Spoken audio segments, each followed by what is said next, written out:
जय श्री श्याम दोस्तों, मैं रीना चौहान आप सभी का स्वागत करती हूँ लड्डू गोपाल जी के यूट्यूब चैनल SR के टिप्स में। अगर आप लड्डू गोपाल जी की हैप्पी सी फैमिली से जुड़ना चाहते हैं तो जल्दी से एक सब्सक्राइब कर दीजिए, बेल आइकन दबा दीजिए, जिससे कि आने वाली लड्डू गोपाल जी की नई नई कहानी लेना है आपको मिल सके। तो चलिए वीडियो शुरू करते हैं। देखिए दोस्तों, सर्दियाँ तेजी से आगे बढ़ रही हैं और हमारे लड्डू गोपाल जी को सर्दी लगती है। और सबसे बड़ी परेशानी इस समय क्या आती है कि हम किस तरह से जल्दी उठें और गोपाल जी को कैसे उठाएं, कैसे स्नान कराएं। सबसे ज़्यादा परेशानी इस समय यही होती है। तो उठने के लिए आपको देखिए, अगर आप गोपाल जी की सेवा करते हो, उनको अपना बनाते हो, सच्चे मन भाव से समर्पित कर ही दिया है, तो इसमें सोचने वाली कोई बात नहीं है। उठने का समय तो आप वही रखें जो आपका है 5 और 5:30 के बीच का। तो देखिए, इस समय उठने से क्या है कि हमारे पूरे दिन का रूटीन है वो अच्छे से बना रहता है। और रही बात सर्दी की, देखिए सर्दियाँ तो सारे दिन ही लगती है, चाहे आप नहाएं या ना नहाएं। नहाने से क्या होता है कि हम नहाते हैं, शरीर स्वस्थ होता है, सफाई होती है और साफ कपड़े हम पहनते हैं। तो आसपास का जो वातावरण है वो हमारे मन को बहुत आनंदित करता है और आसपास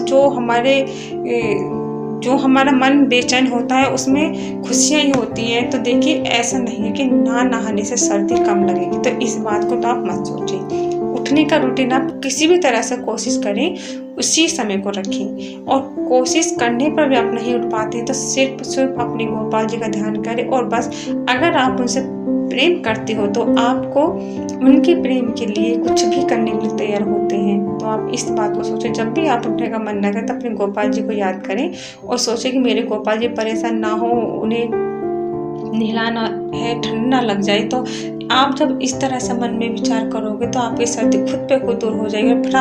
फटाफट से आप खड़े होगे और नहाने के लिए तैयार हो जाओगे। जैसे ही आप नहाओगे वही रूटीन आपका रहना चाहिए जो गर्मियों में रहता है, ठीक है। ये बात तो हुई आपकी।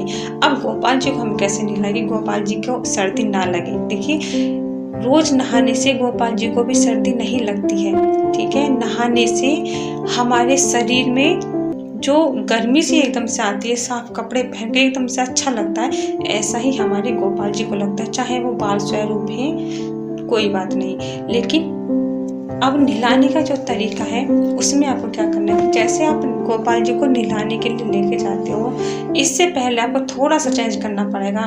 क्यों, गर्मियों में तो आप किसी भी समय नहलाओ, कैसे भी पानी से नहलाओ, ठंडा हो या हल्का सा ठंडा हो, ज़्यादा ठंडा, उसमें कोई फर्क नहीं पड़ता। सबसे पहली बात है कि गोपाल जी के लिए जो पानी आपको रखना है उसे हाथ डाल के थोड़ी सी उंगली डालकर चेक करना है कि पानी गुनगुना होना चाहिए, ठीक है। दूसरी बात, जरूर नहीं है कि आप पंचामृत से ही स्नान करें, दही डालनी कोई जरूरी नहीं है, सिर्फ आप गंगा जल डाल लें और उनका स्नान कराएं, ठीक है। स्नान कराने से पहले आपको जो नियम मैंने बताया था कि जो चेंज आपको लाना है वो ये है कि गोपाल जी का जो आपको वस्त्र पहनाने हैं, जो उनको ज्वेलरी पहनानी है, जो उनको पगड़ी तो आप नहीं लगाएंगे क्योंकि सर्दी है, तो आप जो कैप उन्हें उड़ाने वाली, जो भी उनका आप पहनाओगे, तैयार करोगे, सारा सामान एक तरफ रखेंगे पहले निकाल कर। और इसके साथ साथ जो आप मंदिर है उससे पहले से साफ कर ले।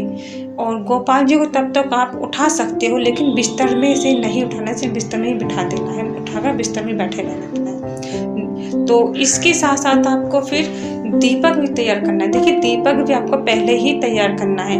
आप घी का जलाते हो या तिल के तेल का जलाते हो, वो आपके सामर्थ्य के अनुसार है, लेकिन दीपक में बाती, घी, तेल जो भी आप डालते हो वो डालकर तैयार रखें, धूप बत्ती बनाकर तैयार रखें। इसके साथ गोपाल जी के जो भी सामान है, सारा सामान, ये नहीं कि आपने सारा सामान रख लिया बिना सोचे समझे और गोपाल जी के वस्त्र उतारे, उन्हें नहला कर कहने लगे अभी तो मेरा ये सामान रह गया, मुझे इस चीज़ की जरूरत है। आप उठे, गोपाल जी को वहीं बिठाए छोड़ दिया और आप चले गए। तो इस तरह से गोपाल जी को ठंड लग सकती है, इस चीज़ का आप ध्यान रखें। तो अगर आप किसी वजह से कुछ भूल जाते हो, देखिए अगर मैं ये बता रही हूँ, अगर आप किसी वजह से कुछ भूल जाते हो तो अपने घर, जो आपके घर में है, अगर आप किसी वजह से कुछ भूल जाते हो तो इसका आपको ध्यान करना, पहले से ही अपने बच्चों से या अपने हस्बैंड से कह देना है कि अगर मैं कुछ मांगूँ तो फटाफट ला के देना, क्योंकि गोपाल जी को सर्दी लग जाएगी, इसलिए।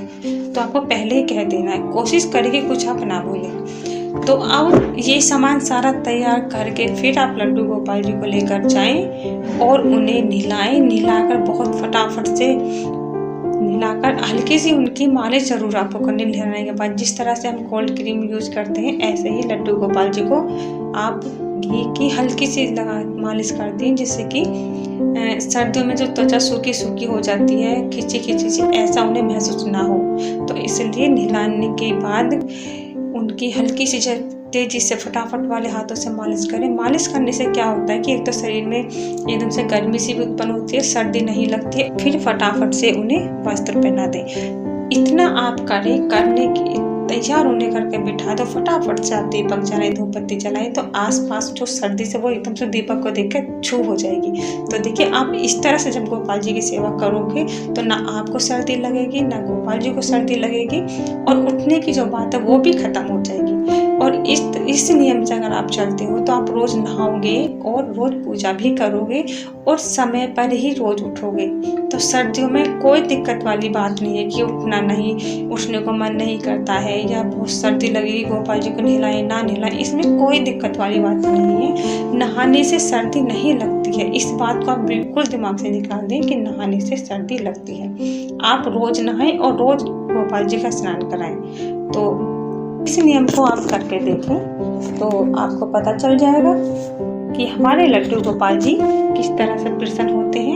ना नहाने से वो अप्रसन्न हो सकते हैं, क्योंकि अगर आप नहलाएंगे नहीं तो पूजा सेवा में जो मन होता है, जो खुशी होती है, वो नहीं होती। आप करके देख सकते हैं, बहुत ही मन अंदर से बेचैन रहता है। और इस समय क्या होता है, जब हम बेचैन हैं तो हमारे गोपाल जी भी परेशान होते हैं, बेचैन होते हैं। वो हमारा किसी दुख सुख में साथ क्यों लेंगे।